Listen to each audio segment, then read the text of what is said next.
ঐ নামা নামা আৰু যোৱা ভিতৰতে মা আছে মাক কৈ দিয়েগে যোৱা ৱা মই আকৌ মা কি ক'মগে আকৌ কৈ দিয়েগে আকৌ তেওঁ বোৱাৰী বুলি তুমি ই পাগল হলা নি তুমিহে পাগল হলা নি তুমিহে মোক আনিছা তুমি ক'বাগে আকৌ মই ক'ত তোমাক আনিছো তুমিহে আহি পেলাই মোৰ লগত উঠি দিছা আহি দৌৰি দৌৰি কথা নাই বতৰা নাই তাৰমানে এতিয়া ভুলটো মোৰ গাতহে হ'ল হা মই তোমাক ভাল পাই আছিলো কাৰণে কিবা আহিছো তুমি আকৌ এখাই কি কৈছা আকৌ হ'ব ব'লা ইয়াত থেউ গৈ লাভ নাই ময়ে ক'ম ব'লা খালি এটা কথা শুনি লোৱা আকৌ ঘপককে মা ওলাই আহিলে মা ভৰিকেইটাতে ধৰিবা আৰু দেউতা ভৰিকেইটাতে ধৰিবা আকৌ দেই সেইটো ভুল নকৰিবা আকৌ মা দেউতা ৱা এজনী আকৌ কি হ'ল কথা বতৰা নাই ডাইৰেক্ট আহি যে ভৰিতে পৰি দিছেহি ক'ব না হ'ল নি বাৰু ভাল লাগিছে অ' ছোৱালীজনী এই ইউৰিক এচিডৰ কাৰণে বেলেগ বিষ ভৰিকেইটা হাতখনো তোমাৰ যথেষ্ট কোমল অকণমান মই বহি দিওঁ এইখিনিতে তুমি ভৰিটোকে অকণমান মালিচকে কৈ দিয়াচোন দেউতা মই আপোনাৰ ভৰি মালিচ কৰিবৰ কাৰণে একেবাৰে ঘৰ এৰি থৈ আহিছো ঐ ছোৱালী তই কাৰ ঘৰ ছোৱালী কথা নাই বতৰা নাই ডাইৰেক্ট আহি পিনি যে আমাৰ মানুহটো ভাগৰ ভৰিত পৰি দিলেহি উঠছো ন কথা নাই বতৰা নাই এনেকৈ যে পৰিছেহি কাৰ ঘৰ ছোৱালী তই মানে মই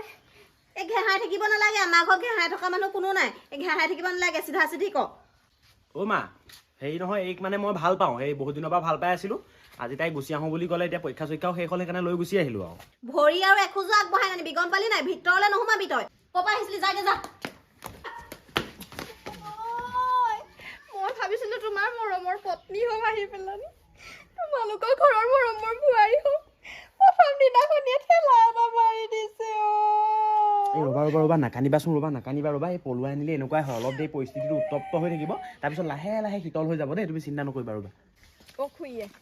এই বাৰু এনেকুৱা কামখন কৰিব লাগে নি বাৰু তাই এতিয়া পলাই গুচি গ'লগৈ ঘপকে বাপেকে মোক ঘৰত মাও যেন কাপোৰ যেন কৰিছে তাই যদি আজি আমাৰ লগতে ঘূৰি নাহে নহয় বাপেকে কিন্তু মোক সেইখন ঘৰত থাকিবলৈ নিদিয়ে আৰু দেই মই ক'ত মৰিমগৈ বাৰু সঁচাকৈ তাই কিন্তু এইটো কাম কৰিব নালাগিছিলে দেই আমাৰ মায়েও সঁচাকৈ কথাবোৰ বুজি নাপাওঁ দেই তেনেকৈ গতিয়াই দিয়ে নেকি বা আৰু এটা কথা তই কচোন বাৰু এই এতিয়া যদি ডেকা বয়সতে বিয়া নাপাতো এই ডেটা বয়সত বিয়া পাতিলে হ'ব আৰু মই এতিয়া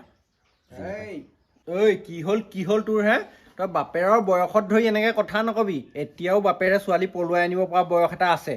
সি আকৌ মোৰ বয়স হ'ল ক'বলৈ আহিছে চুলি ছিঙিম মই চুলি ছিঙিম আৰু যিজনী আহে সেইজনী পখিয়াই চুলি ছিঙিম ছিঙোতে মোক পকাকেইডাল চাই ছিঙিবা নহ'লে আকৌ বয়সত ধৰি দিব মানুহে আকৌ তোৰ আকৌ এতিয়া দেউতা বুঢ়া বয়সত চুলি ছিকিবলৈ তই আছ মোৰ আকৌ বুঢ়া বয়সত চুলি ছিকিবলৈ কোনো নাই নহয় সেইকাৰণে লগৰ এজনী ঠাইতে পাইছোঁ লৈ গুচি আহিছোঁ আকৌ দে মোক সোমাবলৈ দে নহ'লে ক'ৰবালৈ গুচি যামগৈ আকৌ মই সঁচাকৈ কৈছোঁ আকৌ তুমি কি অকল পকা চুলি কাঢ়িবৰ কাৰণে আনিছা নি মোক তোমাৰো সঁচাকৈ অকণমানো কমন চেঞ্চ নাই দেই মাহঁতক ফুচলাব লাগিব ন তুমি গম পাইছা নাই ছোৱালীজনী পলুৱাই লৈ আহিছোঁ লুকাই লাভ নাই চিধা ঘৰলৈ আহ